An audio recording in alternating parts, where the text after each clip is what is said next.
Hey guys, welcome to ever learning point. आज के हम इस वीडियो में बाल विकास एवं शिक्षा शास्त्र का लेसन 7 देखेंगे, जिसमें आज हम पढ़ेंगे किशोरावस्था के बारे में, जो कि आपके आने वाले एग्जाम सीटी 2020 के लिए बहुत इंपॉर्टेंट होने वाला है।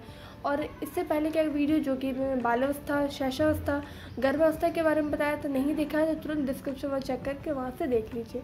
चलिए स्टार्ट करते हैं हमारा आज का वीडियो।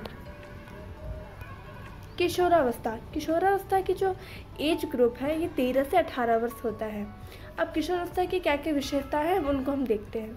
सबसे पहले किशोरावस्था को संघर्ष, तूफान एवं तनाव की अवस्था कहा गया है।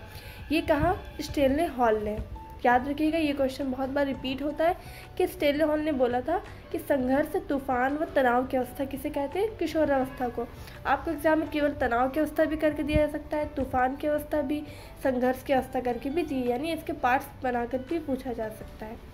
नेक्स्ट है जीवन का सेतुकाल। देखिए, यही जीवन का सेतुकाल का मतलब है कि अगर आपने संभल के, आपने अच्छे काम किए, आपने पढ़ाई करी, आपने अपने विचारों को, अपने जो आपका चरित्र उसके अच्छा रखा तो आप आगे भी अच्छा करेंगे। और अगर आप किसी गलत दिशा में चले आते हैं इस समय पर तो आप गलत भी हो सकते हैं। नेक्स्ट है जीवन का सबसे कठिन काल। जो किलपैट्रिक मनोवैज्ञानिक थे, इन्होंने जीवन का सबसे कठिन काल किशोरावस्था को कहा है, क्योंकि इस अवस्था में बच्चे बहुत संघर्ष की अवस्था में होते हैं, यानी तनाव उनको रहता है क्या बने, उन्हें आगे क्या बनना है, सामाजिकता में प्रवेश होने बाद उनकी प्रतिद्वंद्विता स्थिति भी उत्पन्न होती है, तो ये सारी चीज़ें होती हैं। नेक्स्ट है अस्थिरता का काल। इसमें जो था अस्थिरता, यहाँ अस्थिरता का मतलब है कि अलग अलग चीज़ें ट्राई करता है। जैसे कि अब उसे इस समय क्लियर तो होता नहीं कि उसे क्या बनना है, तो कभी वो सिंगर बनने की कोशिश करता है, कभी वो उसे लगता है मैं बैंड भी चला सकता हूँ। ये सारी अलग अलग सारी चीज़ें वो ट्राई करता है, तो अस्थिरता का काल, वो अपने मन को स्थिर नहीं रख पाता है। नेक्स्ट है जीवन का स्वर्णकाल। इसे जीवन का स्वर्णकाल यानी मौज मस्ती वाला काल कह सकते हैं, कि इस समय अब सबके लिए तो नहीं है कि हाँ, कुछ लोगों के लिए कह सकते हैं कि घूमते हैं। लड़कों को देखिए, लड़के इस टाइम बहुत घूमते हैं, लड़कियों को भी अपना होता है कि मार्केट, शॉपिंग, ये सब चीज़ें ज़्यादा होती हैं, उनको नई नई चीज़ें किशोरावस्था में प्रारंभ होती हैं। नेक्स्ट है अमूर्त चिंतन की अवस्था। देखिए, अमूर्त चिंतन की अवस्था जो है थी किशोरावस्था में प्रारंभ होती है। जब मैंने आपको लास्ट वीडियो में पढ़ाया था बाल्यावस्था के बारे में, तो उसमें कहा था अमूर्त चिंतन का प्रारंभ हो जाता है, लेकिन अमूर्त चिंतन की जो प्रॉपर अवस्था आ जाती है कि किशोरावस्था में, यानी जो चीज़ हम मूर्त रूप में न देखकर हम उस चीज़ की कल्पना बहुत करने लगते हैं, कल्पना करना सीख जाते हैं। अगर कोई चीज़ में बताए, हम तुरंत उसके दिमाग में इमेजेस बनने लगती हैं।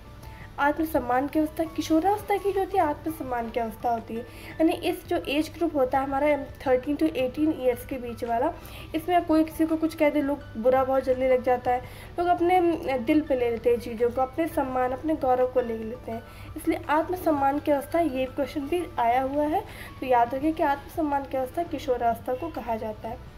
नेक्स्ट दल भक्ति की भावना की अवस्था। देखिए, अब आपको लग रहा होगा पिछले में हमें दल टोली बताया था, समूह। देखिए, दल समूह में रहने की अवस्था है तो बाल्यावस्था में, यानी ग्रुप में रहते हैं। देखिए, दल भक्ति की भावना का मतलब है कि जब बच्चे बाल्यावस्था में होते हैं तो उनका ग्रुप तो होता है, अपने साथियों के साथ खेलते तो हैं, लेकिन ऐसा कुछ होता नहीं कि अगर कुछ हो जाए तो लोग उसको बचाने के लिए चले जाएँ, या फिर जब अपने पर आते हैं तो अपने अपना अलग अलग हो जाते हैं। लेकिन यहाँ जब किशोरावस्था में होता है तो देखा हो कि इस एज ग्रुप में अगर एक की लड़ाई हुई दोस्त की, तो उसमें उसके बाकी दोस्त उसकी लड़ाई को सुलझाने के लिए चले जाते हैं। तो ये दल भक्ति की भावना की अवस्था होती है किशोरावस्था। नेक्स्ट है जीवन का बसंत काल। इसे जीवन का बसंत काल भी कह सकते हैं। नए नए शौक लोगों को होते हैं, नई नई जब इस एज ग्रुप में अलग अलग चीज़ों का शौक होता है, ये सारी चीज़ें हैं। नेक्स्ट है द्रुत एवं तीव्र विकास की अवस्था। देखिए, आपको पता है जब शैशवावस्था में बहुत तीव्र विकास होता है, लेकिन बाल्यावस्था में जो विकास होता है कांस्टेंट रहता है, थोड़ा मंद पड़ जाता है। लेकिन जैसे हम किशोरावस्था में पहुंचते हैं तो हमारा जो शारीरिक विकास होता है, ये संवेगात्मक विकास, ये सामाजिक विकास, हर तरह की संज्ञानात्मक विकास में, यानी हमें चीज़ों को जानने की उत्सुकता, ये सारी चीज़ें अपने चरम सीमा पर होती हैं, यानी इस टाइम सबसे ज़्यादा तीव्र विकास होता है। नेक्स्ट है एज ऑफ ब्यूटी। तो ये एज ऑफ ब्यूटी होता है, लोगों को अपने खुद को अच्छा बनाने की कोशिश ज़्यादा करते हैं, हम अच्छे लगेगी ज़्यादा प्रयास करते हैं। नेक्स्ट समस्याएं क्या है, इसमें बहुत ही समस्या वही आपको बताया था, क्योंकि तनाव की अवस्था होती है। नेक्स्ट है अंतर्मुखी प्रवृत्ति। इसमें जो होता है बालक का अंतर्मुखी का मतलब है कि वो किसी भी चीज़ को है तो तुरंत बोल नहीं देगा, उसमें सोचेगा, समझेगा, अपना विचार करेगा, तब उस चीज़ को बोलते, इसलिए बोलता है अंतर्मुखी प्रवृत्ति की अवस्था।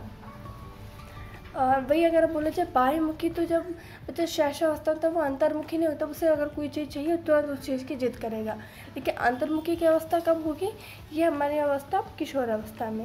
नेक्स्ट है परिपक्वता की ओर अक्सर, यानी यह कह सकते हैं परिपक्वता की ऊंचाई पर होता है किशोर अवस्था। यानी अब जैसे किशोर अवस्था में लास्ट होगी, हम कंप्लीट परिपक्व हो चुके होते हैं, मैच्योर हो चुके होते हैं। परिपक्वता की ओर अक्सर ये कह सकते हैं परिपक्वता की ओर ऊंचाई के अवस्था में होता है। तार्किक चिंतन के अवस्था, अब देखो कोई भी चीज़ अगर चीज़ देखेंगे तो तार्किक चिंतन होता है, यानी हम कुछ भी चीज़ सोच रहे हैं उसके हमारे पास लॉजिक है, हमारे पास उसका एक तर्क जरूर होगा।